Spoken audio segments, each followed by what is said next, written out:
Hey guys, welcome to Chem Galaxy.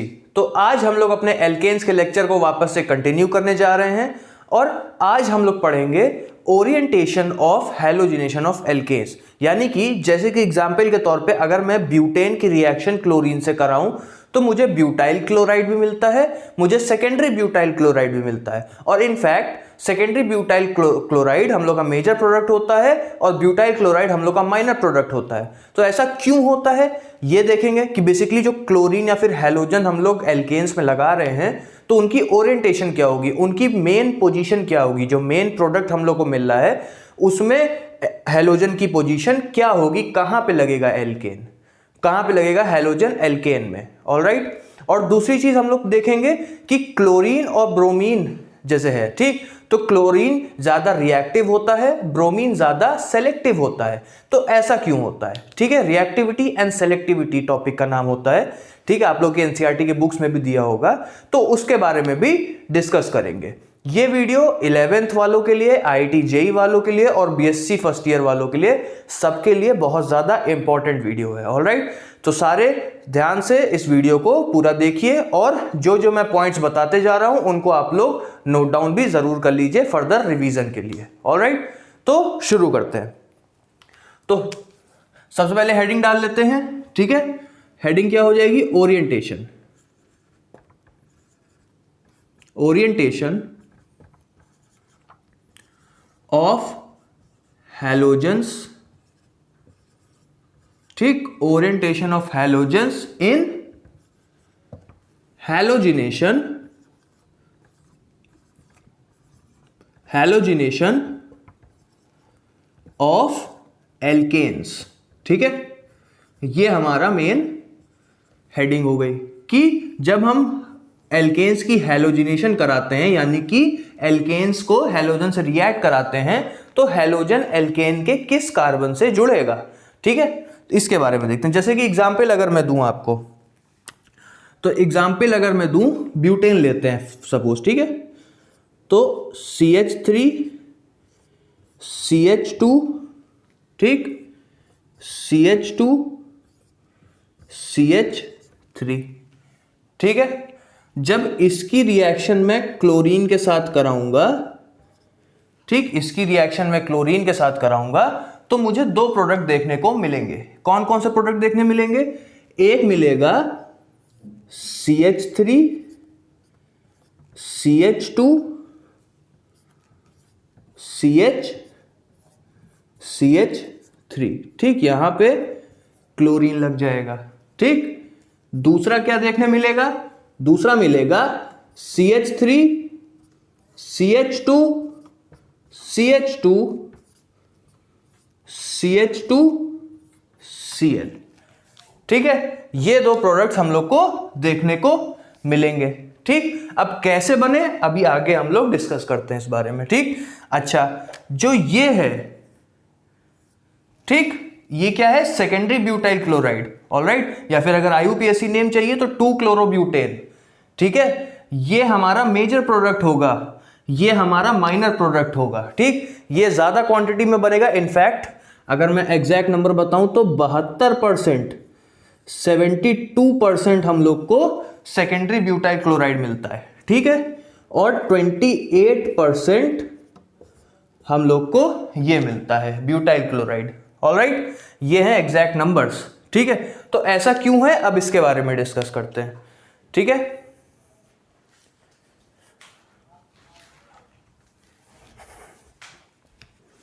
चलिए, वो असल में डस्टर पीछे रह गया था। चलिए, ठीक, इतना हो गया ना, नोट हो गया। चलो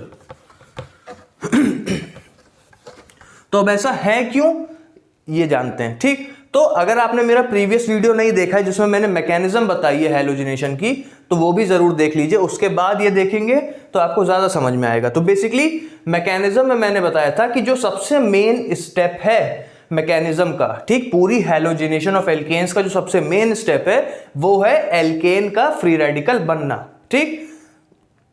वो अगर जितना आसानी से हो जाएगा पूरी हैलोजिनेशन की रिएक्शन उतनी आसानी से हो जाएगी, ठीक।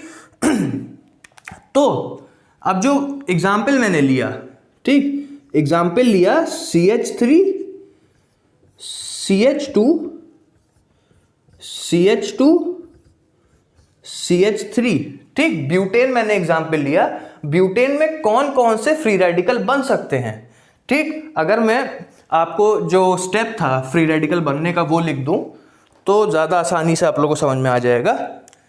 तो जो फ्री रेडिकल बनने का स्टेप था वो ये था, क्या कि ये आपका एल्केन है, ठीक। इसके साथ क्लोरीन फ्री रेडिकल अटैक करेगा और हमको प्रोडक्ट क्या दे देगा, हमको प्रोडक्ट दे देगा R free radical plus HCl, ठीक। ये तो एक जनरल स्टेप है, ऑलराइट, जनरल स्टेप है मैकेनिज्म का। लेकिन जब हम लोग अलग अलग कंपाउंड्स को देखेंगे तो अलग अलग पॉसिबिलिटीज मिलती हैं। जैसे कि अभी मैंने आपको एग्जांपल दिया ब्यूटेन का, ठीक। तो अगर ब्यूटेन है सपोज,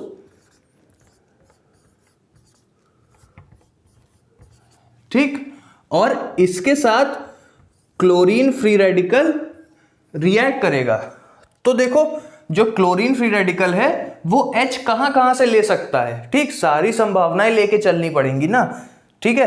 तो क्लोरीन फ्री रेडिकल H तो ले रहा है एल्केन से, इतना कंफर्म है, तभी HCl बना रहा है, इतना कंफर्म है हम लोग को। लेकिन ये क्लोरीन फ्री रेडिकल ब्यूटेन है, 10 हाइड्रोजन है इसके पास, तो इन 10 हाइड्रोजन में से कौन से हाइड्रोजन ले जाएगा। तो अगर आप देखो क्लोरीन के पास 6 प्राइमरी हाइड्रोजन है, ठीक। ये कार्बन, ठीक है, ये कार्बन प्राइमरी है, ये कार्बन प्राइमरी है कि नहीं है। प्राइमरी कैसे पता करते हैं, देखो उस कार्बन से कितने कार्बन बॉन्डेड हैं, इस कार्बन से एक ही कार्बन तो बॉन्डेड है तो प्राइमरी कार्बन हुआ। सिमिलरली इस कार्बन से भी एक ही कार्बन बॉन्डेड है तो प्राइमरी कार्बन, ठीक। ये दोनों सेकेंडरी कार्बन है ये दोनों सेकेंडरी कार्बन है क्योंकि 2 कार्बन से बॉन्डेड है, ठीक है। अच्छा, तो प्राइमरी हाइड्रोजन, जो प्राइमरी कार्बन से हाइड्रोजन जुड़ा है वो प्राइमरी हाइड्रोजन, तो प्राइमरी हाइड्रोजन ले जाएगा कि सेकेंडरी हाइड्रोजन ले जाएगा, दोनों ले जाएगा। जैसे कि अभी बताया 72% एक प्रोडक्ट मिलता है, 28% एक प्रोडक्ट मिलता है, ठीक है। तो दोनों ले जाएगा। कैसे ले जाएगा, देखो सबसे पहले अगर ये ले जाएगा तो फ्री रेडिकल क्या बनेगा, रुको थोड़ा सा स्पेस कर दूं,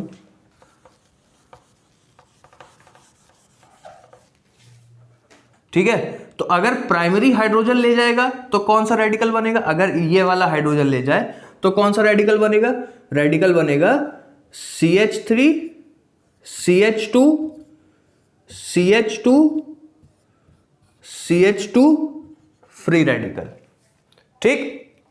अगर सेकेंडरी हाइड्रोजन ले जाएगा, ठीक है, मान लो ये वाला हाइड्रोजन ले गया, वो क्लोरीन फ्री रेडिकल ये वाला हाइड्रोजन ले गया, तो क्या रेडिकल बनेगा, तो रेडिकल बनेगा CH3 CH2 CH free radical CH3, ठीक।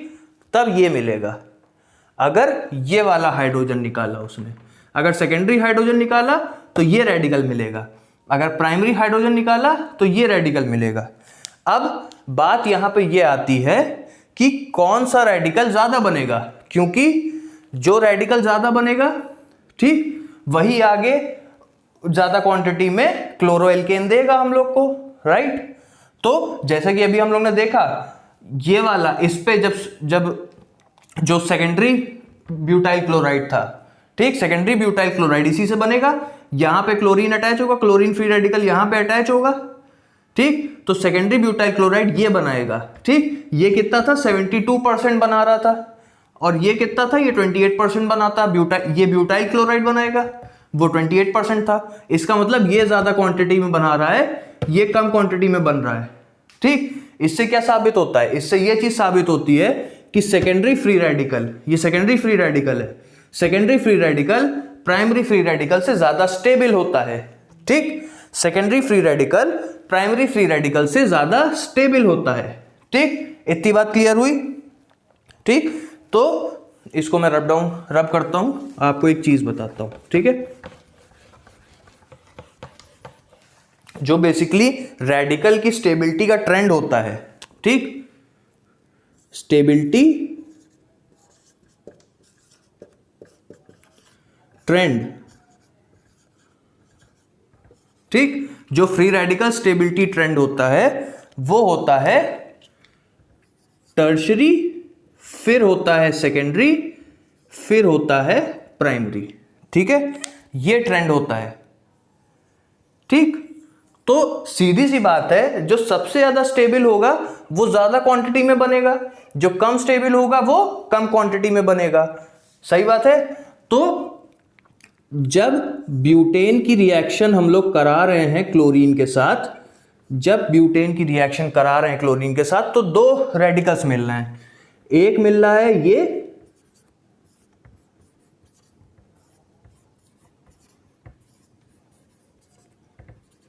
ठीक, और एक मिल रहा है ये।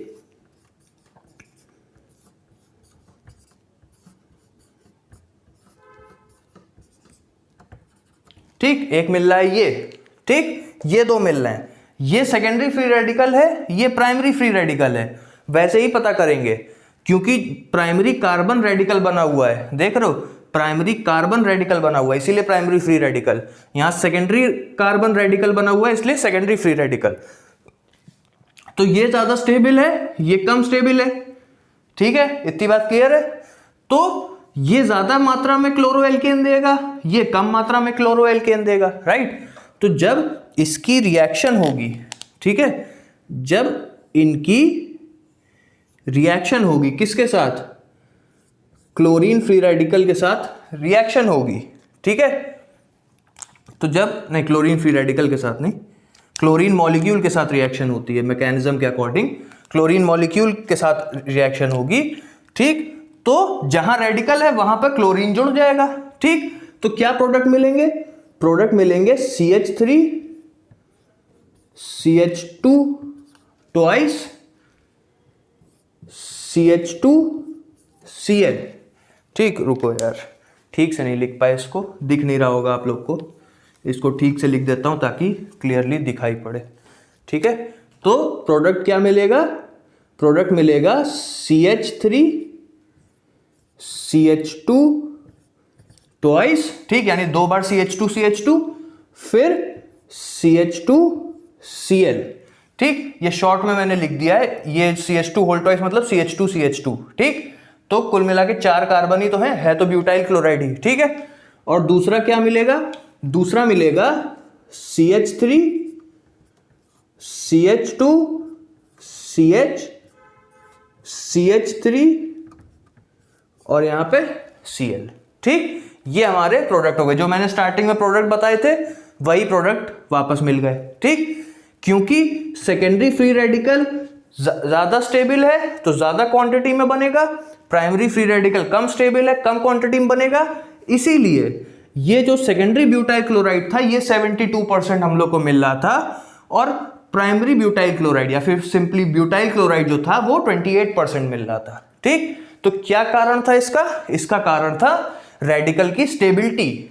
ठीक है, कोई एल्केन, कोई हेलो एल्केन ज्यादा क्वांटिटी में मिल रहा है, कोई हेलो एल्केन कम क्वांटिटी में अगर मिल रहा है हेलोजिनेशन ऑफ एल्केन्स में, तो उसका रीजन ये होता है कि उसके करस्पॉन्डिंग जो रेडिकल बन रहा है, ठीक, इसका करस्पॉन्डिंग ये इसका रेडिकल है तो वो ज्यादा स्टेबल है कंपेयर टू दिस रेडिकल। इस वजह से ये वाला हेलो एल्केन ज्यादा मिल रहा है, ये वाला हेलो एल्केन कम मिल रहा है।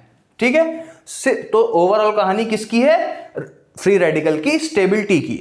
अच्छा, टर्शरी फ्री रेडिकल सबसे ज्यादा स्टेबल, सेकेंडरी फ्री रेडिकल उससे कम स्टेबल, प्राइमरी फ्री रेडिकल उससे कम स्टेबल। ऐसा क्यों, ऐसा इसलिए क्योंकि टर्शरी फ्री रेडिकल के पास सबसे ज्यादा नंबर ऑफ अल्फा हाइड्रोजन्स होते हैं। ठीक है, सेकेंडरी के पास उससे कम होते हैं, प्राइमरी के पास सबसे कम होते हैं। ठीक, तो जितने ज्यादा अल्फा हाइड्रोजन्स होंगे उतना ज्यादा वो रेडिकल स्टेबल होगा, क्योंकि उसके उतने ज्यादा हाइपर कॉन्जुगेटिव स्ट्रक्चर्स बनेंगे। ठीक है, इतनी बात समझ में आई। हाइपर कॉन्जुगेटिव स्ट्रक्चर से घबराइए नहीं, हाइपर आप उसको ऐसे समझ सकते हो कि बेसिकली हाइपर कॉन्जुगेशन को नो बॉन्ड रेजोनेंस भी कहा जाता है। ठीक, तो आप ऐसे समझ सकते हो मोटा मोटा समझने के लिए कि टर्शरी फ्री रेडिकल के ज्यादा रेजोनेटिंग स्ट्रक्चर्स बनते हैं।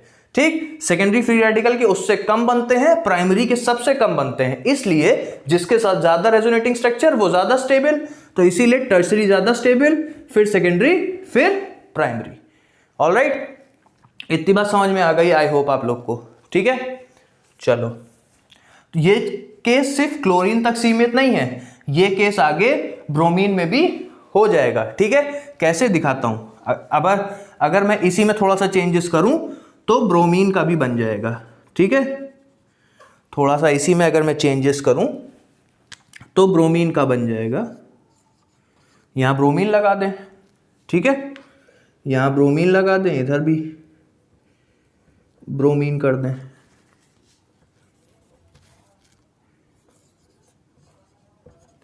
ठीक, तो यहां पे क्लोरीन की जगह पे ब्रोमीन लग जाएगा। ठीक, यहां पे भी, लेकिन एक चीज फर्क हो जाएगी।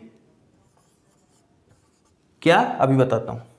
ठीक है, यहां पे अब मैंने ब्रोमिनेशन अगर कराया, जैसे ब्यूटेन का ही ब्रोमिनेशन कराया, तो सेम चीज यहां भी फॉलो होगी। दो प्रोडक्ट मिलेंगे, एक ब्यूटाइल क्लोराइड, एक secondary butyl chloride, sorry butyl bromide और सेकेंडरी ब्यूटाइल ब्रोमाइड। ठीक, क्वांटिटी इसकी ज्यादा इसकी कम। ठीक है, क्योंकि सेकेंडरी फ्री रेडिकल ज्यादा स्टेबल, प्राइमरी फ्री रेडिकल उससे कम स्टेबल। ठीक, इतनी बात समझ में आई। तो ये तो बेसिकली हो गया ओरिएंटेशन का। ठीक है, अच्छा एक चीज और, जो ये है ब्यूटाइल ब्रोमाइड, ब्रोमीन के केस में, ठीक, जो ब्यूटाइल ब्रोमाइड बनेगा इसकी क्वांटिटी होगी 1.8%। ठीक, 1.8% बनेगा। ठीक, और बाकी जितना बचा 98.2% बचा। ठीक है, 98.2% बचा, वो बनेगा सेकेंडरी ब्यूटाइल ब्रोमाइड। ठीक है, ठीक, इतनी बात आई होप समझ में आई। ये कितना होगा 98.2%। ठीक, ये 98.2% बनेगा। ठीक, ये 1.8% बनेगा। अब आप सोच रहे होगे कि क्लोरीन से रिएक्ट कर रहे थे तो ये 28% बन रहा था, ये 72% बन रहा था। ब्रोमीन से रिएक्ट करा रहे हैं तो ये लगभग 2% बन रहा है, ये लगभग 98% बन रहा है। ऐसा क्यों हो रहा है, तो अब उसको देखते हैं। यही है रिएक्टिविटी सेलेक्टिविटी। ऑलराइट, यही है रिएक्टिविटी सेलेक्टिविटी, अब उसको बताने वाला हूं। तो orientation of halogenation I hope clear हो गया। ओरिएंटेशन किससे गवर्न होता है, एल्केन के फ्री रेडिकल बनने से। जो एल्केन फ्री रेडिकल ज्यादा स्टेबल होगा, ठीक है, बेसिकली अगर टर्शरी फ्री रेडिकल बन सकता है, ठीक, टर्शरी फ्री रेडिकल बन रहा है। देखो फ्री रेडिकल कभी भी रीअरेंजमेंट नहीं करता है, ये बात ध्यान रखना। जैसे कार्बोकैटायन में आप लोगों ने देखा होगा कि अगर चांस है कि रीअरेंजमेंट होके प्राइमरी से टर्शरी कार्बोकैटायन बन जा रहा है, ठीक, तो रीअरेंजमेंट वो कर देता है 1,2 मिथाइल शिफ्ट या फिर 1,2 हाइड्राइड शिफ्ट, इस तरह करके। फ्री रेडिकल कभी भी रीअरेंजमेंट नहीं करता है, जो बन गया वो बन गया। ठीक, जो बन गया वो बन गया, नहीं तो ये फ्री रेडिकल, जो प्राइमरी फ्री रेडिकल है, ये कभी बनता ही ना। ये प्राइमरी फ्री रेडिकल बनता है, उसका रीअरेंजमेंट करके ये सेकेंडरी में कन्वर्ट हो जाता। इसीलिए ऐसा नहीं है, जो रेडिकल बन जाता है वो बन गया, फिर उसमें रीअरेंजमेंट नहीं होता है। ठीक है, ये बात ध्यान रखना। तो अगर किसी एल्केन में टर्शरी फ्री रेडिकल बन रहा है तो उसके करस्पॉन्डिंग जो हेलो एल्केन मिलेगा, ठीक, मान लो अगर क्लोरीन से ही रिएक्ट कर रहा है तो क्लोरो एल्केन जो मिलेगा वो सबसे ज्यादा क्वांटिटी में मिलेगा। ठीक, फिर किसी में अगर सेकेंडरी बन रहा है तो वो उससे कम, टर्शरी वाले से कम, फिर प्राइमरी सबसे कम। ठीक, इतनी बात क्लियर हो गई। अब इतना नोट कर लो। अब बताते हैं रिएक्टिविटी और सेलेक्टिविटी क्लोरीन ब्रोमीन की। ठीक है, चलो इतना नोट करो।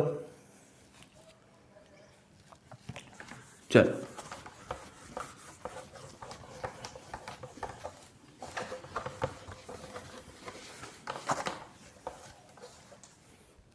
ठीक, अब हेडिंग डाल लो रिएक्टिविटी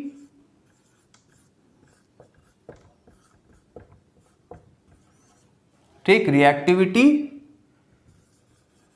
एंड सेलेक्टिविटी।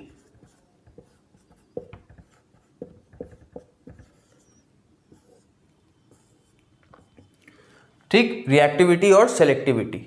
अब ये क्या है, तो बेसिकली आपको एक चीज अगर मैं दिखाऊं, अभी जो एग्जाम्पल दिया उसी से क्लोरीन और ब्रोमीन के नेचर में फर्क पता चल रहा है। किस तरीके से, देखो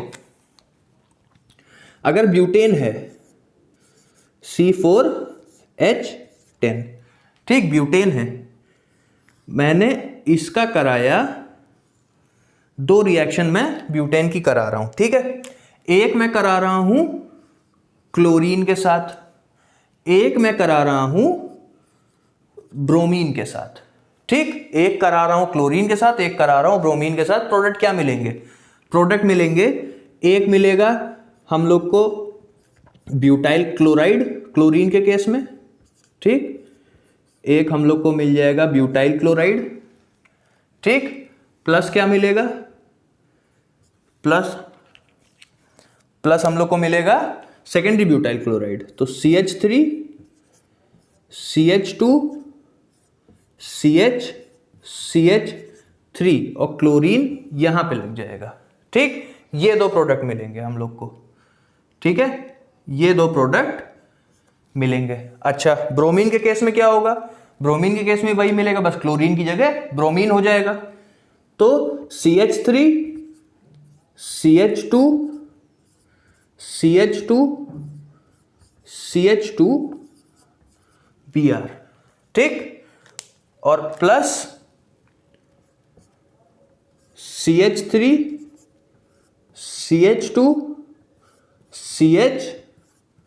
CH3 और ब्रोमीन लग जाएगा, ठीक। ये दो प्रोडक्ट्स हम लोग को मिलेंगे, क्लोरीन के केस में भी, ब्रोमीन के केस में भी। अच्छा, अब जो बात है, बात ये है कि ये मिलता है 28%, जो ब्यूटाइल क्लोराइड है वो मिलता है 28%, ठीक।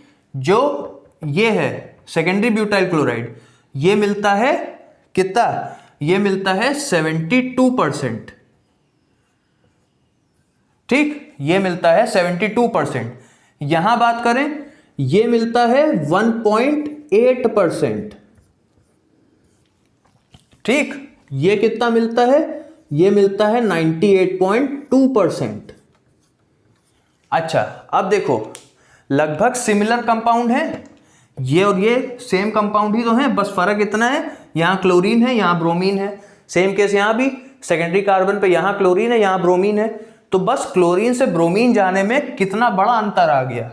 तो ऐसा क्यों है, अच्छा, तो अब यहीं से पता चलता है क्लोरीन की रिएक्टिविटी और ब्रोमीन की सेलेक्टिविटी। किस तरीके से, देखो ये जो बना, जो ब्यूटाइल क्लोराइड बना, ठीक, ये कैसे बना होगा, प्राइमरी फ्री रेडिकल के बाद बना होगा, इतना तो क्लियर है।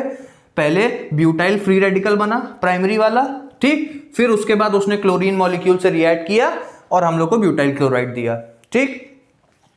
ये कैसे बना होगा, सेकेंडरी ब्यूटाइल फ्री रेडिकल बना, ठीक, सेकेंडरी फ्री रेडिकल बना उसके बाद बना, ठीक। सेम चीज यहां भी, लेकिन देखो क्लोरीन प्राइमरी फ्री रेडिकल से भी, क्लोरीन प्राइमरी फ्री रेडिकल से भी इतना रिएक्ट कर गया कि मुझे 28% ब्यूटाइल क्लोराइड मिल गया, लेकिन ब्रोमीन प्राइमरी फ्री रेडिकल से इतना नहीं रिएक्ट किया। ब्रोमीन प्राइमरी फ्री रेडिकल से लगभग जरा सा रिएक्ट किया तो 2% सिर्फ मिला।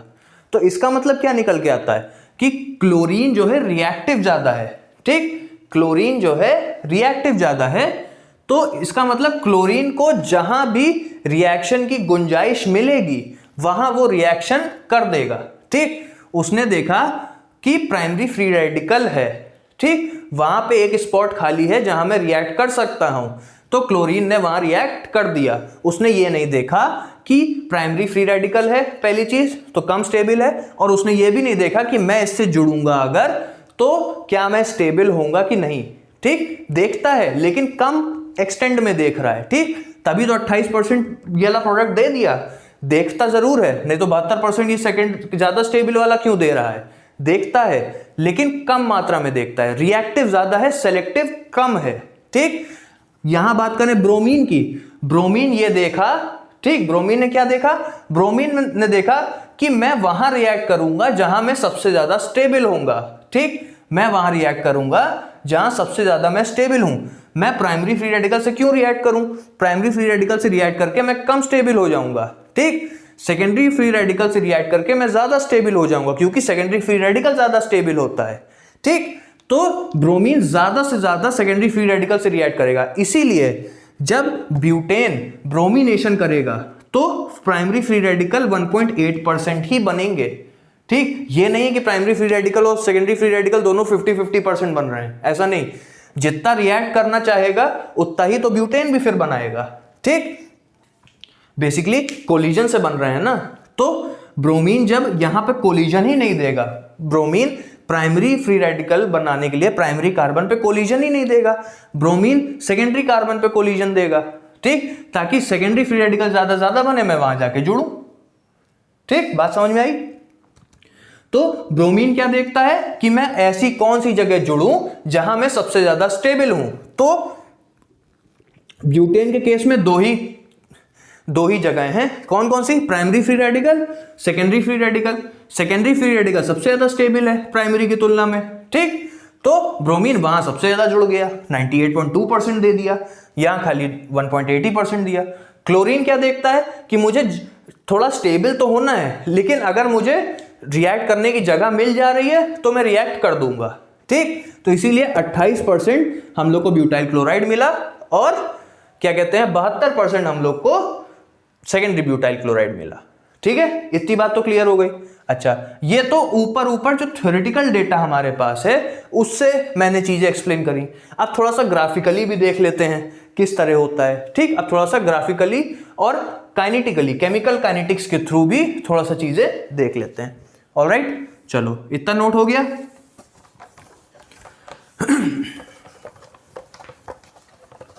तो अगर आप लोग को याद होगा कि जब मैं मैकेनिज्म पढ़ा रहा था तो मैंने आप लोग को एक ग्राफ बनवाया था। ठीक, पोटेंशियल एनर्जी और प्रोग्रेस ऑफ रिएक्शन का। ठीक है, तो वो ग्राफ फिर से देखो। ठीक, क्योंकि क्लोरीन और ब्रोमिनेशन दोनों के केस में ग्राफ में थोड़ा बहुत चेंजेस हैं। क्या चेंजेस हैं देखो।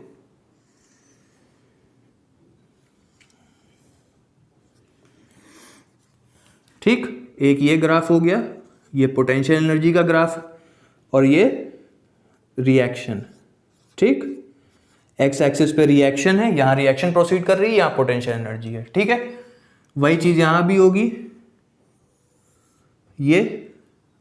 ठीक, ये पोटेंशियल एनर्जी और ये रिएक्शन। ठीक, अच्छा, ये कौन सा है? ये है क्लोरीनेशन। ठीक है, मैं यहां लिख देता हूं ताकि कंफ्यूजन ना हो आप लोग को। ये है क्लोरीनेशन,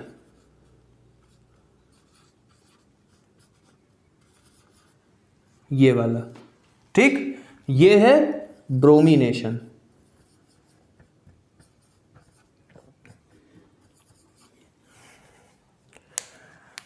ठीक, तो अब देखो होता क्या है।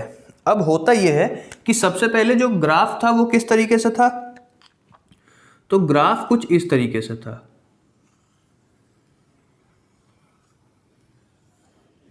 ठीक, ऐसा। ठीक, तो यहां पे हमारे स्टार्टिंग के स्पीशीज हैं।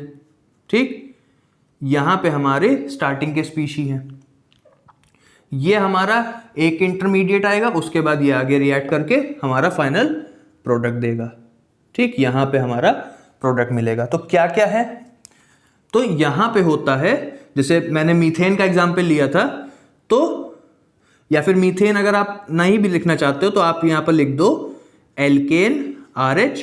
ठीक है, प्लस क्लोरीन फ्री रेडिकल, यहां पे इस पोजीशन में ये हैं। ठीक, हो सकता है आप लोग को बहुत छोटा दिख रहा हो, तो मैं बता दे रहा हूं, आप लोग नोट कर लो कि जो ये वाला ग्राफ का ये वाला पॉइंट है, ठीक है, ये वाला पॉइंट है, यहां पे एल्केन और क्लोरीन फ्री रेडिकल है। ठीक है, इस समय उनकी पोटेंशियल एनर्जी ये है। ठीक, ये फिर क्या करते हैं, ये एक रिएक्टिव इंटरमीडिएट बनाते हैं, एक ट्रांजिशन स्टेट होती है यहां पे। उसके बाद हम लोग को यहां पे एक प्रोडक्ट मिलता है। यहां पे क्या प्रोडक्ट मिलता है, इस पॉइंट पे प्रोडक्ट मिलेगा। क्या प्रोडक्ट होता है, वो प्रोडक्ट होता है alkane free radical plus HCl। ठीक है, क्लियर हो गया। अच्छा, फिर क्या होता है, R फ्री रेडिकल क्लोरीन के साथ रिएक्ट करता है, और फाइनली हम लोग को यहां पे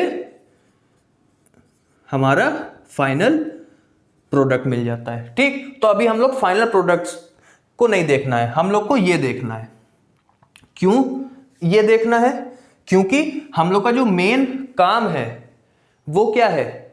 मेन काम है आर रेडिकल बनाना। ठीक है, आर रेडिकल बनाना। ठीक, तो क्योंकि क्लोरीनेशन और ब्रोमिनेशन में रिएक्टिविटी सेलेक्टिविटी देख रहे हैं ना, तो प्राइमरी फ्री रेडिकल बन रहा है, सेकेंडरी फ्री रेडिकल बन रहा है। हम लोग को यह देखना है कि क्लोरीन और ब्रोमीन में क्लोरीन क्यों प्राइमरी फ्री रेडिकल पे ज्यादा जुड़ जाता है, लेकिन ब्रोमीन प्राइमरी फ्री रेडिकल पे बहुत कम जुड़ता है। ठीक, तो उसके लिए हम लोग कौन सा स्टेप कंसीडर करेंगे? रेडिकल के बनने का स्टेप कंसीडर करेंगे। ठीक है, तो हम लोग को बस इतने पोर्शन पे फोकस करना है। ठीक, बना मैंने पूरा दिया, इतने पोर्शन पे सिर्फ फोकस करना है। ठीक है, और ये क्या है हम लोग का? ये हम लोग की हो जाएगी क्या? Activation energy. ठीक, एक्टिवेशन एनर्जी का मतलब क्या है कि एल्केन और क्लोरीन फ्री रेडिकल को इतनी एनर्जी चाहिए होगी, तब वो एक ट्रांजिशन स्टेट में जाएंगे, उसके बाद वो एल्केन फ्री रेडिकल देंगे। ठीक, अब आ जाते हैं इधर। इधर अपना है ब्रोमिनेशन। ठीक, ब्रोमिनेशन में क्या होता है? ये, ठीक, ये हो गया ब्रोमिनेशन का। ठीक है, ये हो गया ब्रोमिनेशन का। थोड़ा सा, एक मिनट। ठीक है, इसकी जो पीक होती है, जो ब्रोमीन है, इसकी पीक बड़ी होती है। ठीक, बेसिकली यही कारण होता है रिएक्टिविटी और सेलेक्टिविटी का। ठीक, तो यहां पे अभी वही चीजें आएंगी। क्या क्या? यहां पे भी वही आएगा। क्या? यहां पे ये हो जाएगा alkane plus bromine free radical. ठीक है, यहां पे क्या हो जाएगा? यहां पे हो जाएगा R free radical plus H B R. ठीक है, इतना क्लियर हो गया। और ये हमारा क्या है? ये हमारा है एक्टिवेशन एनर्जी। ठीक है, ये हमारा हो गया एक्टिवेशन एनर्जी। तो अब देखो बात क्या हो रही है। ठीक, नीचे का मिटा दूं, इतना तो क्लियर है कि ये क्लोरीनेशन का है, वो ब्रोमिनेशन का। अब देखो यहां पर ग्राफ में डिफरेंस क्या है। ग्राफ में डिफरेंस देखो अगर तुम, तो जो क्लोरीनेशन का ग्राफ है उसकी जो पहली पीक है, ठीक, वो छोटी है एज कंपेयर टू ब्रोमिनेशन। ठीक है, इसका क्या मतलब हुआ कि आर फ्री रेडिकल बनने के लिए जो ट्रांजिशन स्टेट है, ठीक, एक्टिवेशन एनर्जी का क्या मतलब है? यहाँ पे एक्टिवेशन एनर्जी का मतलब ये है कि एल्केन और क्लोरीन फ्री रेडिकल का जो सिस्टम है उसको मुझे एक्टिवेशन एनर्जी जितनी एनर्जी देनी है, तब जाके हमको एल्केन फ्री रेडिकल मिलेगा। क्यों? क्योंकि जब हम लोग एल्केन और क्लोरीन फ्री रेडिकल के जो सिस्टम है, एल्केन और क्लोरीन फ्री रेडिकल का जो सिस्टम है, उसको जब एक्टिवेशन एनर्जी जितनी एनर्जी दे देंगे तो ये एक ट्रांजिशन स्टेट में जाता है। ठीक, ये एक ट्रांजिशन स्टेट में जाता है जिसमें क्या होता है? जिसमें ये होता है कि उसमें ये होता है, अगर मैं दिखाऊं, आर, ठीक, एच, क्लोरीन, ठीक, ये होता है। ओके, ये एक ट्रांजिशन स्टेट हो गई। ठीक है, तो इसमें क्या दिखाया जा रहा है? इसमें यह दिखाया जा रहा है कि R और H का बॉन्ड टूटता जा रहा है और H और क्लोरीन का बॉन्ड बनता जा रहा है। ठीक, इसमें यह दिखाया जा रहा है। सेम चीज ब्रोमीन के केस में भी होगी, सेम चीज ब्रोमीन के केस में भी होगी। और अगर ब्रोमीन का बनाए तो कुछ इस तरीके से बनेगा। ठीक, ब्रोमीन का बनाए तो कुछ इस तरीके से बनेगा। ठीक है, तो अब देखो फर्क क्या है। देखो डायग्राम में फर्क लग रहा है ना आप लोग को, ट्रांजिशन स्टेट में फर्क लग रहा है। क्यों है ऐसा? क्योंकि इस ट्रांजिशन स्टेट को अचीव करने के लिए जो एक्टिवेशन एनर्जी चाहिए, तो क्लोरीनेशन के केस में वो एक्टिवेशन एनर्जी कम है एज कंपेयर टू ब्रोमिनेशन। ठीक, इतनी बात क्लियर है, साफ साफ दिख रहा है। जो ब्रोमीन वाला ट्रांजिशन स्टेट है उसको अचीव करने के लिए हमको एक्टिवेशन एनर्जी ज्यादा चाहिए एज कंपेयर टू क्लोरीनेशन। ठीक, तो इससे होता क्या है? इससे होता यह क्योंकि इसको एनर्जी कम चाहिए, इसका ट्रांजिशन स्टेट जल्दी आ जाता है। ठीक, इसका ट्रांजिशन स्टेट जल्दी आ जाता है, तो उसकी वजह से क्या होता है? उसकी वजह से जो R है उस पे प्रॉपर फ्री रेडिकल कैरेक्टर नहीं डेवलप हो पाता है। ठीक, जो ये R है एल्केन का, क्योंकि क्लोरीनेशन में जो ट्रांजिशन स्टेट की एक्टिवेशन एनर्जी है वो कम है, तो इसका ट्रांजिशन स्टेट जल्दी आ जाता है, तो इस वजह से जो R है उसका जो फ्री रेडिकल कैरेक्टर है वो कम होता है। ठीक, लेकिन वही बात करें अगर ब्रोमिनेशन की, तो ब्रोमिनेशन की एक्टिवेशन एनर्जी ज्यादा है, इसलिए जब उसका ट्रांजिशन स्टेट आता है तो एक तो वो देर में आता है, ठीक, क्योंकि एनर्जी ज्यादा है, देने में टाइम लगेगा, फिर वो एब्जॉर्ब करेगा, तब वो ट्रांजिशन स्टेट में जाएगा, टाइम लगेगा। ठीक, तो ऊपर से एनर्जी ज्यादा है, इस वजह से जो उसका ट्रांजिशन स्टेट है उसमें जो R है उसका फ्री रेडिकल कैरेक्टर ज्यादा होता है। ठीक, क्लोरीन के केस में जो ट्रांजिशन स्टेट है उसका फ्री रेडिकल कैरेक्टर कम है, ब्रोमीन के केस में जो ट्रांजिशन स्टेट है उसका फ्री रेडिकल कैरेक्टर ज्यादा है। ठीक, तो अब इससे फर्क क्या पड़ा, इससे ये नोट हो गया। ठीक, पॉज करके नोट कर लेना, ठीक है। चलो, अब इससे फर्क क्या पड़ता है वो देखो।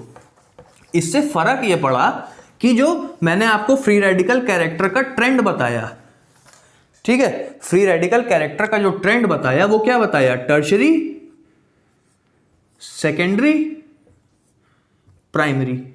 ठीक, ये ट्रेंड है। ठीक, इसके पास इतना फ्री रेडिकल कैरेक्टर है ही नहीं, ठीक, कि ये अच्छी तरह समझ पाए इस ट्रेंड को। समझ रहे हो मैं क्या कहना चाह रहा हूं, इसके पास इतना R के पास अभी इतना फ्री रेडिकल कैरेक्टर नहीं डेवलप हुआ है कि वो ये चीज पकड़ पाए कि नहीं टर्शरी ज्यादा स्टेबल है, सेकेंडरी उससे कम स्टेबल है, प्राइमरी उससे कम स्टेबल है। तो इसकी वजह से क्या हुआ, जैसे अगर मैं ब्यूटेन का एग्जाम्पल लूं, जैसे यहां पर मैं दिखाता हूं आपको ब्यूटेन का ट्रांजिशन स्टेट। ठीक, तो C4H10 है, ठीक, C4H10 है, क्लोरीन के साथ उसने रिएक्ट किया, ठीक, क्लोरीन के साथ रिएक्ट किया तो C4H9, ठीक, यहां रेडिकल H, ठीक, और क्लोरीन, ठीक, ये बनेगा। अब क्योंकि जो ये बचा, ठीक, ये जो R ग्रुप है, एल्किल ग्रुप है, इसके पास पर्याप्त मात्रा में फ्री रेडिकल कैरेक्टर नहीं है। ठीक, फ्री रेडिकल कैरेक्टर पर्याप्त मात्रा में नहीं है, इस वजह से अभी इसको ये चीज उतना नहीं पता है, थोड़ी मात्रा में पता है, बहुत नहीं पता है कि नहीं मुझे सेकेंडरी फ्री रेडिकल ज्यादा बनाना चाहिए, प्राइमरी कम बनाना चाहिए, क्योंकि सेकेंडरी ज्यादा स्टेबल है, प्राइमरी कम स्टेबल है। ये चीज अभी इसको नहीं पता है। क्यों नहीं पता है, क्योंकि जो ट्रांजिशन स्टेट है उसमें इसके पास, ये एल्किल ग्रुप के पास फ्री रेडिकल कैरेक्टर इतना डेवलप नहीं हो पाया है। ठीक, ऑन द अदर हैंड अगर मैं ब्रोमीन का फ्री रेडिकल कैरेक्टर बताऊं, ठीक, ब्रोमीन का जो ट्रांजिशन स्टेट है, तो ब्रोमीन की ट्रांजिशन स्टेट कुछ ये दिखती है। ठीक, यहां पे पास बनाने का कारण यही है कि ये बॉन्ड इतना टूट ही नहीं पाया, जो हाइड्रोजन H फ्री रेडिकल के तौर पे निकलेगा तब तो ये R फ्री रेडिकल बनेगा, एल्किल फ्री रेडिकल बनेगा, तो ये बॉन्ड इतना टूट ही नहीं पाया है ट्रांजिशन स्टेट में कि इसमें प्रॉपर मात्रा में फ्री रेडिकल कैरेक्टर बन पाए। लेकिन ब्रोमीन के केस में ऐसा नहीं है, ब्रोमीन के केस में देखो ये बॉन्ड काफी हद तक टूट चुका है, तो इस पे जो फ्री रेडिकल कैरेक्टर है वो काफी डेवलप हो चुका है। ठीक, इसको प्रॉपर समझ है कि मुझे कौन सा रेडिकल बनाना चाहिए, कौन सा रेडिकल नहीं बनाना चाहिए। इस वजह से ये सेकेंडरी फ्री रेडिकल 98.2% बनाएगा और प्राइमरी फ्री रेडिकल 1.8% बना देगा, क्योंकि आइडियल सिनेरियो नहीं है। ठीक, आइडियल केस लेके नहीं चल रहे हैं तो थोड़ी मात्रा में तो बन ही जाएगा। ठीक है, तो 1.8% ये प्राइमरी फ्री रेडिकल बना देगा, लेकिन क्योंकि पर्याप्त मात्रा में फ्री रेडिकल कैरेक्टर है, क्योंकि ये बॉन्ड काफी हद तक ट्रांजिशन स्टेट में टूट चुका है, इस वजह से इसको पता है कि मुझे सेकेंडरी फ्री रेडिकल बनाना चाहिए ज्यादा मात्रा में, क्योंकि उसकी स्टेबिलिटी ज्यादा है। इसी की जगह कोई और एल्किल ग्रुप होता जिसमें चांस होता टर्शरी फ्री रेडिकल बनाने का, तो वो टर्शरी फ्री रेडिकल ज्यादा क्वांटिटी में बनाता। ठीक है, यहां पे इतना फ्री रेडिकल कैरेक्टर नहीं डेवलप हो पाया क्योंकि ये बॉन्ड ही ज्यादा नहीं टूट पाया है ट्रांजिशन स्टेट में, तो इसको इतनी समझ नहीं है कि मुझे कौन सा रेडिकल बनाना है, लेकिन थोड़ी मात्रा में आ गई है समझ। ठीक, इसीलिए 72% हम लोग को सेकेंडरी फ्री रेडिकल मिलता है, 28% प्राइमरी फ्री रेडिकल मिलता है। ठीक है, आई होप इतनी बातें आपको समझ में आई। ठीक, तो ये तो बात हो गई रिएक्टिविटी और सेलेक्टिविटी की भी। तो ओरिएंटेशन भी मैंने बता दिया। ओरिएंटेशन किस पे गवर्न होता है? फ्री रेडिकल के बनने पे। ठीक है, ओरिएंटेशन किस पे गवर्न होता है? फ्री रेडिकल के बनने पे। जो फ्री रेडिकल ज्यादा स्टेबल होगा वो ज्यादा क्वांटिटी में बनेगा और उसका ही करस्पॉन्डिंग हैलो एल्केन हम लोग को मेजर प्रोडक्ट के तौर पे दिखेगा। ठीक, रिएक्टिविटी सेलेक्टिविटी क्लोरीन ब्रोमीन की बता दी। ठीक, कि ब्रोमीन सेलेक्टिव ज्यादा है, वो ये देखता है कि मैं ऐसी जगह जुड़ूं जहां पे मैं सबसे ज्यादा स्टेबल हूं। ठीक, यानी कि मैं ऐसे रेडिकल से जुड़ूं जो सबसे ज्यादा स्टेबल है। ठीक, क्लोरीन ये कम देखता है कि मैं कहां ज्यादा स्टेबल फ्री रेडिकल से जुड़ूं कि कम स्टेबल फ्री रेडिकल से। वो रिएक्टिव ज्यादा है एज कंपेयर टू ब्रोमीन। ठीक है, as compare to bromine, relative है ये सब ब्रोमीन के कंपैरिजन में। ठीक, तो ब्रोमीन के कंपैरिजन में क्लोरीन की टेंडेंसी ये ज्यादा है कि मैं रिएक्ट कर जाऊं लेकिन क्लोरीन के कंपैरिजन में ब्रोमीन की टेंडेंसी ये ज्यादा है कि मैं ऐसी जगह रिएक्ट करूं जो सबसे ज्यादा स्टेबल हो, मैं ऐसे फ्री रेडिकल से रिएक्ट करूं जो सबसे ज्यादा स्टेबल हो। लेकिन क्लोरीन के केस में क्या है, वो ये देखता है कि मुझे जगह मिल जाए मैं रिएक्ट कर जाऊं। ठीक, वो ये चीज कम देखता है कि ये इस रेडिकल से मैं जुड़ रहा हूं ये ज्यादा स्टेबल है कि कम स्टेबल। ऑलराइट, तो ये सारी बातें हो गई एल्केन्स को लेके। ऑलराइट, तो एल्केन्स का लेक्चर तो यहीं तक था। ऑलराइट, एल्केन्स का पूरा टॉपिक मैंने कवर कर दिया। ठीक है, आप लोग पूरी प्लेलिस्ट है डिस्क्रिप्शन में भी और आई कार्ड पे भी स्टार्टिंग में डिस्प्ले हुई होगी। आप लोग पूरी वीडियो पूरा प्लेलिस्ट एक एक करके देखिए, मैंने हर एक चीज डिटेल में बताई है। और अगर आपने ध्यान से पूरा प्लेलिस्ट देख ली तो आपको एल्केन्स कभी भी भूलेगा नहीं और एक एक चीज आपको एल्केन्स की समझ में आ जाएगी। ऑलराइट, तो अब मिलते हैं अगले वीडियो में। अब हम लोग कोई दूसरा टॉपिक शुरू करेंगे। ऑलराइट, तो तब तक के लिए शुक्रिया।